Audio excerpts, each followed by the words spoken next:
And one of the biggest problems I realize we face when it comes to resigning ourselves is clinging to the philosophy of, I already have the no, right?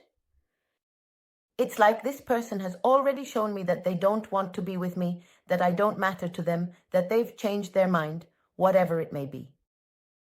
So I already have the no. So why not make a new attempt? Because maybe by making the attempt, by looking for them, by writing, contacting this person, once again, I get a different result. And obviously, compared to the no I already have, any result I like more. Isn't it this thought that often leads us to expose ourselves over and over again, also creating in the other person an idea of a pattern in which they know, and get used to the fact that in the end, more or less time may pass, but we always try again.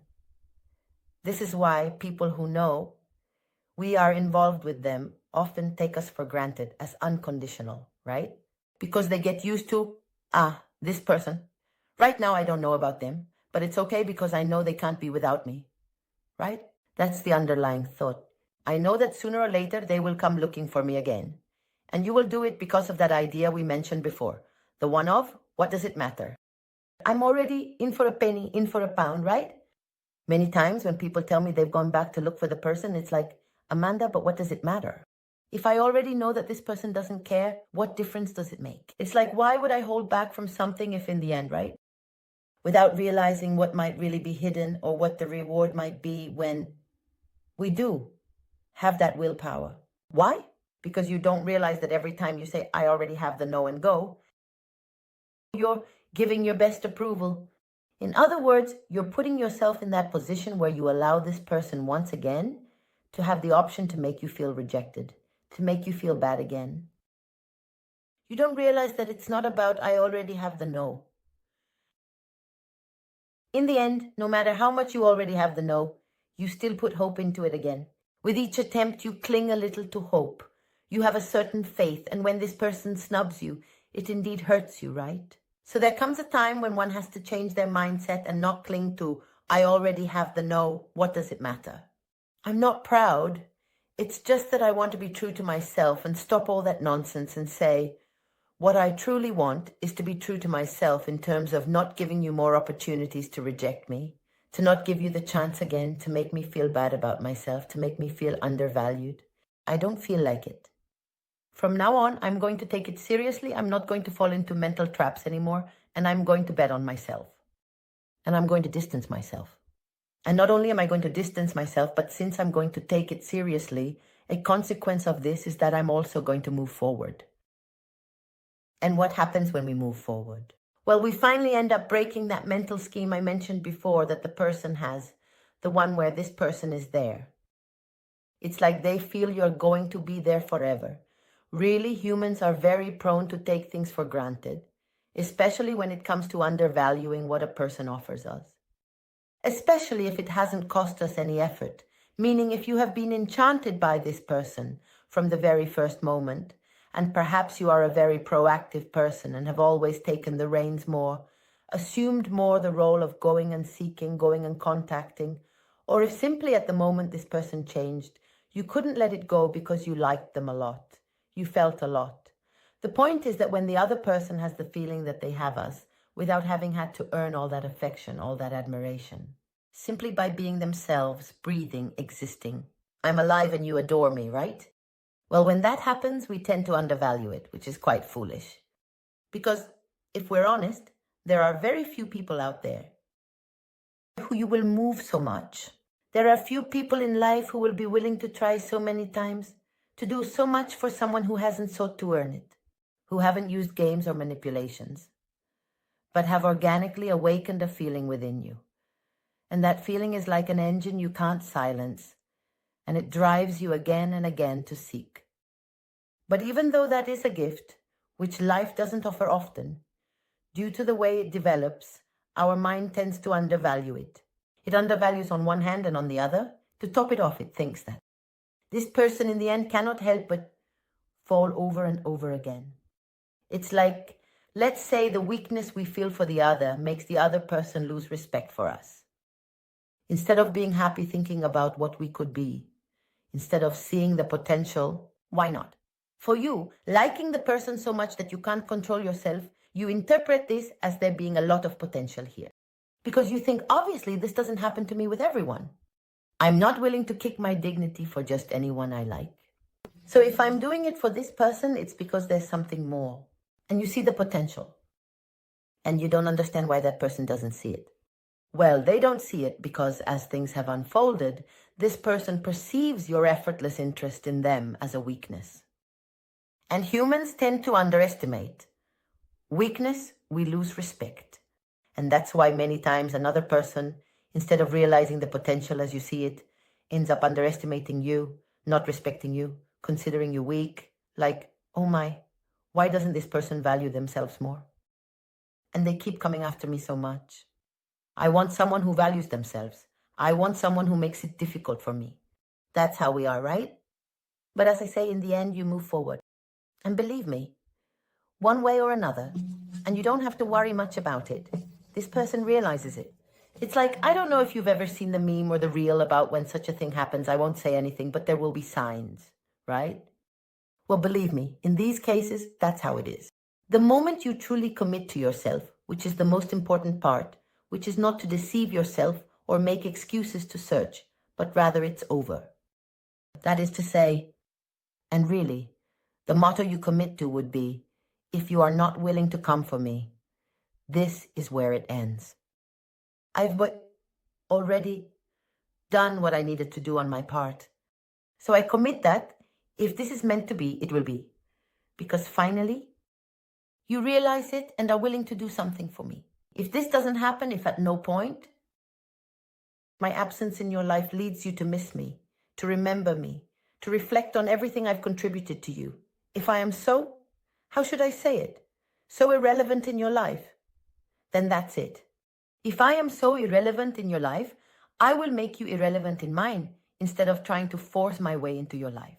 Then there comes a time when to move forward, that has to be the motto.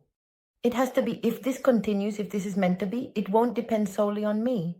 It won't be at the cost of all my effort, sometimes my emotional and physical health. No. It will be because you also start to do your part. And if that's not the case, I'm completely willing to let this be here. Because now I commit to myself. And now I understand that I don't have to accept why bother with another attempt. I will never again expose myself to you making me feel undervalued, to making me feel bad about myself. I will never expose myself again. Even after weeks. And during sending you a message and you leaving me on read or giving me a response that makes me feel terrible about myself. I won't allow it anymore. And when you truly embrace that commitment seriously, 100%, things change. Because that's when you truly start to move forward in every sense, right? You start to move forward in how you face the situation because you begin to focus more on wanting to recover, on wanting to be well yourself. You start to seek, it comes naturally to you. You start to look for things that excite you beyond the person. You set other horizons. Why? Because for the first time you consider the option that this might not work out. And you understand that your life will continue despite it. And as I said before, believe me, the person will notice. When it's serious, the person notices. There are many ways. From the energy, which I've talked about many times on the channel, to if you are people who are meant to see each other, they will notice. They will notice it, you will exude it. On your social media. That is to say, it doesn't matter if you see each other or not, because as I said, the energy will be noticeable. This person will realize. And above all, obviously, your actions will confirm their suspicions the moment they see that you no longer make attempts. Because that person trusted that you would eventually, sooner or later, make an attempt. And unconsciously, they will be waiting for that new occasion when you write again. But days and weeks go by, and that message doesn't arrive. That excuse to contact them doesn't come. That like on their post doesn't happen. That story that subtly sends them a hint doesn't appear. And the person starts to notice your absence and won't find it amusing. Because sometimes it reaches a point where you feel so bad about yourself that a part of you thinks, if I step aside, this person will forget me more easily. This person doesn't need your approval to forget you. They forget you whenever they feel like it. Let's not get confused. Just as they didn't need your permission to move on without you wanting it, or to be with you without you wanting it, they could forget you without needing you to. You don't have how to say it, the real option to influence. You don't have the control to get into this person's mind, even if you think you do. And of course you say, well, if I provoke stimuli, they will keep me in mind. Yes, but those are just seconds. We want a real way to make ourselves present. And when you start to move on, it's a real option. Why? Because the person realizes there's something they no longer receive. And as I say, they don't find it amusing. They don't like it. Humans, we don't like it to lose. We don't like to lose something we had.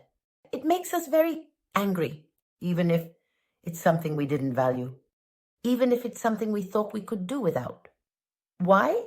Because in the end, with your persistence, you've accustomed the person and made them feel like they were on a pedestal. You've shown them with your actions that you saw them as extraordinary. And as I say, there aren't that many people out there who see us as extraordinary. So the fact that this person, by interpreting that you were weak, didn't value it, doesn't mean that when they stop receiving it, they won't start to realize, just by comparison, that they aren't surrounded by a sea of people who see the potential in them that you saw. What happens? In most cases, that person, when they start to realize that they don't like this, doesn't automatically become aware of everything we're explaining. What they usually think is more, let's say, short term. It's like they've taken something away from me that I don't want them to take. I want to go back to how it was before. So, if I wasn't doing anything, I logically think, which also makes sense, that by doing a little, it will probably make the person return to the situation we were in. And that's why I always recommend in the videos to ignore the feelers, especially feelers that don't come with a proposal to meet. If this person suggests, let's meet on such a day, at such a time, I need to talk to you, that's a different matter. But if it's hey, how lost you are. How are you? Long time no see. An excuse, something like that. What that person is looking for with that is simply a validation. For a long time, I haven't done anything for you. And now that I see you drifting away, I don't like it. I don't want to lose you. I want to continue being the center of your life. So I'm going to move a bit because I trust that a little will be enough. And do you know what's the saddest part? That in most cases it is. Because unfortunately, I've had to see so many times people who have taken a long time to gather that courage, that willpower, to commit to a stopping point, to hold back the urge, to not look for more excuses, receive news, get very excited, forget everything they had committed to believing, that this single action was a sufficient reflection, because we assign weight to actions based on how much we care about the person performing them. So, if just anyone sends me a message saying, how are you?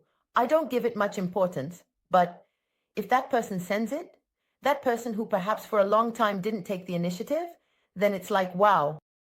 Moreover, it's like we feel that on an energetic level, there has been this exchange where it's like, I know that you have noticed that something in me has changed, that I have decided to leave. So I take this as a sign from you that you don't want me to move on. And it's true, the person doesn't want you to move on. The problem is that they also don't want to turn this into something balanced, into something equitable. That's why you're not interested in that movement. But you give all that weight, you see it as your signal to okay, and in the end, you go back to the way things were.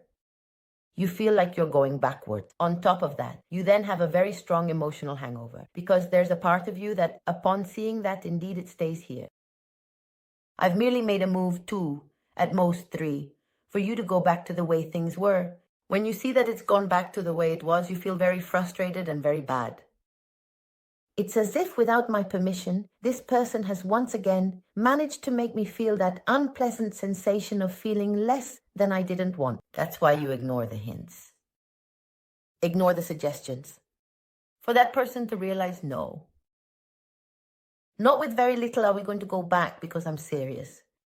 It's now or never. That is to say, I'm already moving forward, and if you take too long to make your calculations, your reflections, there's a possibility that you might lose me forever. There's a real chance that you'll regret it later, and I won't be there. And precisely that pressure is what you need for the other person to truly realize what all this means. And it's precisely because of that pressure that we're seeking that I always encourage you to move forward without fear, right? Because sometimes it scares us. It's like we always believe that our feelings reflect back on the other person. And they do, but not in the way we think. That is to say, you might suddenly, after a long time, have a day with a plan that excites you. And suddenly you realize that hours have passed without thinking about the person. And this, which might seem not such a great achievement, when you've gotten used to mentally spending 24 hours a day dwelling on what happened with this person, on what didn't happen, on what they must be thinking, on the mysteries you don't understand, on what they might be doing, on the sadness of why they don't reciprocate, to suddenly one day realizing that you give your mind that break when you reconnect with the idea of the person. It can even be frightening. It gives you that fear of believing. Okay, if I'm forgetting them, that person is going to forget me. And you don't stop to think that for a long time, you had them constantly on your mind and that person didn't have you on theirs. And that really, the moment you stop having them in mind, you're creating that energetic space for the person to realize you're no longer there and they might start to miss you. So everything you can do to move forward in terms of opening new fields, meeting new people, even encouraging yourself to go on dates, it's okay. It doesn't negatively affect the other person as we believe, quite the opposite. You have to see this like a pressure cooker where the pressure keeps increasing, and the more pressure the person experiences, the more likely they are to have to face it. If they have feelings that they've repressed, they will have to confront those feelings. And if not, in many cases, even if the feeling doesn't arrive, believe me, there are things that will change. That's why sometimes there are people who tell me, Amanda, this person didn't come back, but we did meet sometime later, and they acted very differently when they saw me, right? I noticed joy. I noticed a certain nervousness. What you noticed is a person who has gone from not respecting you to respecting you, and because of that, has reestablished a certain attraction. Sometimes we also notice a person who, the moment we stop chasing after them, starts to feel a bit rejected, and you might say, how can that be? Yes, because let's say they got used to you chasing after them, and when you stop doing that, it's, to a certain extent, also you starting to reject them. Until now, she was the only one rejecting you, but the moment you give up and no longer want anything either, it balances out. So sometimes this makes it so that even if the person doesn't see us as a partner, if they do, rest assured that with time, that pressure will make them come looking for you. That commitment you made to yourself might be fulfilled. But in the case that there isn't enough feeling for the pressure, evokes that. At least you can be sure that the way they remember you and their vision of you changes. And you'll notice it if you run into them, you'll notice it in their behavior, which will be quite different. And it will be in a way that makes you feel better. Because you'll realize that this is much more equitable. Well, and I think it's clear to you what happens when that person who rejected you sees that you're moving on. And not so bad, right? I think we need to turn it around and consider if it's worth it. I hope this video is helpful to you and that you liked it. If that's the case and you're not yet subscribed to the channel, of course, I invite you to do so and hit the bell because I would love for us to see each other again very soon. And until then, as always, I send you a big kiss.